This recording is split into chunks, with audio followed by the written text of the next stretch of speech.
My phone rang with a number I didn't recognize. It was the former owner, her voice a sharp, trembling whisper that made my blood run cold.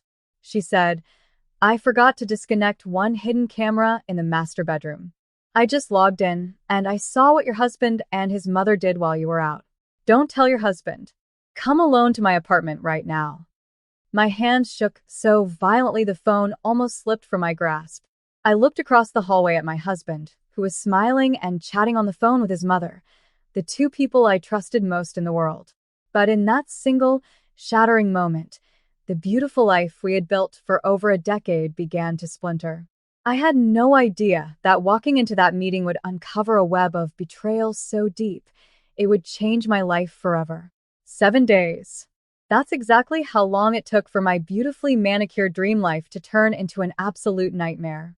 We had just moved into this gorgeous, sun-drenched suburban home, and the hallways were still cluttered with half-unpacked boxes, stray bubble wrap, and the lingering scent of fresh paint. My name is Catherine. I am 40 years old, and up until that fateful Tuesday morning, I genuinely believed I was the luckiest woman alive. I had a successful career, a beautiful new home, and a husband, David, whom I loved more than life itself. I was in the kitchen breaking down cardboard boxes when my phone vibrated on the counter. The screen displayed an unfamiliar local number. When I answered, there was no cheerful greeting, just a sharp, trembling whisper that immediately made the hairs on the back of my neck stand up. It was Evelyn, the elderly widow who had sold us the house. "Catherine, listen to me very carefully," she breathed, her voice laced with panic. "When I moved out, I accidentally left one hidden security camera active in the master bedroom. I just logged into the cloud loop from my apartment, and I saw what your husband and his mother did while you were out yesterday. Do not look at your husband. Do not tell him a single word. Come alone to my apartment right now if you want to know the truth." My hand shook violently, the phone nearly slipping from my sweating palm as my gaze drifted across the hallway. There was David, smiling warmly, casually chatting on the phone with his mother. I swallowed the lump of terror in my throat, grabbed my car keys, and lied right to his face, telling him I needed to run a quick errand at the hardware store before sprinting out the front door. The drive to Evelyn's apartment was a blur of flashing brake lights and a roaring pulse in my ears. I practically threw my car into park and ran up the concrete steps to her modest, third-floor unit. When she opened the door, the frail, elderly woman looked entirely different from the polite widow I had met at closing. Her eyes were wide with a mixture of profound guilt and intense urgency. "I am so sorry, Catherine," Evelyn whispered, pulling me inside and locking the door behind us. "I never intended to spy on you. It was an old security loop I used when my husband was ill, and I completely forgot the bedroom camera was still syncing to my tablet." She led me into her small, dimly lit living room where a laptop sat open on the coffee table. With a trembling finger, she pressed play and turned the screen toward me. "This was recorded yesterday afternoon while you were out at the grocery store." I leaned in, my breath catching. The video quality was crystal clear. It showed my husband, David, and his overbearing mother, Eleanor, walking into our new master bedroom. But they weren't admiring the space or planning where to hang pictures. Eleanor culled a rolled-up piece of yellowed grid paper from her large designer purse, a detailed blueprint. My stomach dropped as I watched them. David was on his hands and knees, methodically tapping along the hardwood baseboards, listening closely for a hollow sound. Eleanor was running her hands firmly across the drywall, her face twisted in an expression of pure, desperate greed. They were searching for something hidden deep within the bones of my new house, hunting for a dark secret that I knew absolutely nothing about, completely blind to the betrayal unfolding right before my eyes. I stared at the screen, my mind fracturing as Evelyn closed the laptop lid with a heavy sigh. She looked at me with deep pity before revealing the dark history buried beneath my dream home. "My late husband was a master jeweler," she explained softly. "Before his sudden passing, he secretly hid a massive stash of uncut, certified gemstones worth millions inside a hidden wall compartment in that very bedroom. He did it to secure my future, but he died before telling me the exact spot. I searched for years, but I could never find them, which is why I finally gave up and sold the house. A cold sweat broke out across my forehead as Evelyn continued, dropping a truth that shattered my entire marriage. Your mother-in-law, Eleanor, used to work as his personal administrative assistant over 30 years ago. She knew about the hidden treasure, Catherine. She must have spent decades trying to track down where we lived. The puzzle pieces snapped together with terrifying clarity. David hadn't surprised me with this beautiful home out of love, romance, or a desire to build a life together at 40 years old. The glowing smiles, the sudden urgency to outbid other buyers, and the eagerness to move into this specific neighborhood were all part of a calculated, sinister plot. My husband and his mother had deliberately targeted this property, using our joint life savings as a shield to secure entry. I wasn't a cherished wife moving into a new beginning. I was just the oblivious financial investor and cover story for a multi-million-dollar heist orchestrated by the people I trusted most. A slow, burning anger replaced my shock as Evelyn smiled warmly, a cold, knowing look touching her lips. They think they're so clever, she whispered. But when we finalized the house sale, my lawyer ensured that a strict ownership clause was written directly into our agreement. Any personal property found hidden within the structures remains mine legally.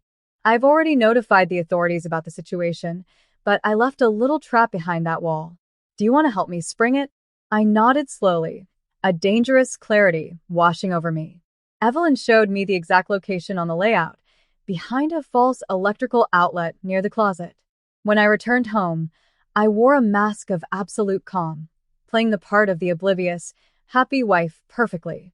The next afternoon, I told David I was heading out to the garden center, but instead, I quietly slipped back through the side door and hid in the hallway closet, my phone raised and recording through the slatted wood. Sure enough, within minutes, David and Eleanor hurried into the master bedroom. With a crowbar from the garage, David pried away the false outlet cover, revealing a deep, hollow cavity. Eleanor let out a sharp, breathless gasp as David reached inside and pulled out a heavy, dust-covered velvet pouch. They held it up to the light, their faces twisted in triumphant, ugly grins as they celebrated their newfound wealth. They had absolutely no idea that every single second of their greedy celebration, every whispered word of their betrayal, was being captured in high definition on my phone, setting the stage for their total destruction. The heavy bedroom door creaked open, and the triumphant smiles instantly froze on their faces as I stepped into the room, my phone still recording. David scrambled to hide the heavy velvet pouch behind his back, while Eleanor's eyes went wide with panic before narrowing into an icy glare. "What are you doing home early, Catherine?" David stammered, his voice cracking as he tried to mask his terror. "I thought you were at the garden center for the next few hours." "What's in your hand, David?" I asked, my voice deadly calm. He tried to laugh it off, stepping forward with a pathetic attempt at gaslighting. "Oh, this? It's nothing, sweetheart. Just some old family keepsakes and structural notes the previous owner left behind the drywall. We were just checking the wiring." "Open the pouch," I demanded, stepping closer. Eleanor snapped, her synthetic kindness completely evaporating. "Don't you dare speak to my son like that in his own house. This is none of your business, Catherine." "Open it," I repeated, staring David down. With trembling fingers, David unzipped the velvet pouch and reached inside. But instead of millions of dollars in uncut, glittering gemstones, his hand pulled out a folded white paper.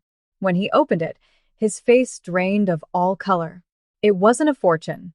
It was an official legal notice from the local police department along with a printed screenshot from Evelyn's hidden security camera showing their faces from the day before.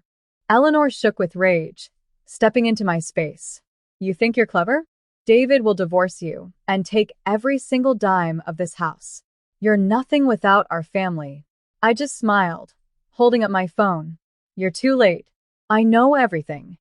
The trap snapped shut with a deafening legal crack, and the look of sheer arrogance vanished from Eleanor's face forever. What my husband and his mother didn't realize was that by using our joint marital funds to purchase the property under entirely fraudulent pretenses, David had walked directly into a massive legal minefield. I didn't just have a cheating spouse, I had ironclad evidence of grand larceny, wire fraud, and severe financial elder abuse against an innocent widow. The very next morning, I hired a powerhouse legal team specializing in high-stakes asset protection. We hit David with a relentless counterattack that left his head spinning. Because he had explicitly breached his marital trust by hiding the true nature of the property purchase, my lawyers triggered a strict fraud clause in our state's family law. Assets. I filed for an immediate, contested divorce, demanding sole ownership of the house and the return of every single cent of my life savings. Meanwhile, Evelyn wasn't sitting idly by. Armed with my high-definition phone recording and her own hidden camera footage, she officially pressed full criminal charges against Eleanor for attempting to steal the hidden gemstones. When the police showed up at Eleanor's doorstep with a warrant for grand larceny and trespassing, her synthetic confidence completely crumbled into panicked tears. Faced with overwhelming digital evidence and the threat of severe prison time, their expensive lifestyle vanished overnight. David and his mother were utterly ruined, forced to liquidate their luxury assets just to pay off their skyrocketing legal debts. They tried to destroy me in the dark, but they ended up utterly exposing themselves to the light of justice, losing their freedom, their reputation, and every dime they had ever stolen. 3 months later, the dust has finally settled, and I am thriving in a way I never thought possible. I sold that suburban house of secrets and moved to a charming cottage in a peaceful seaside town, completely free from the toxic manipulation of my ex-husband and his mother. I am 40, financially independent, and happier than I have ever been. I even helped Evelyn set up a secure foundation for her reclaimed fortune. But now, I am incredibly curious about all of you who have listened to my story until the very end. What would you have done if you received that mysterious phone call from the former owner? Would you have confronted your spouse immediately in a fit of rage?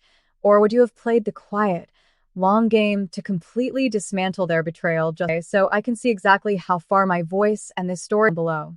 Meanwhile, I am leaving right here on the final screen to shock and surprise you. Thank you so much for watching.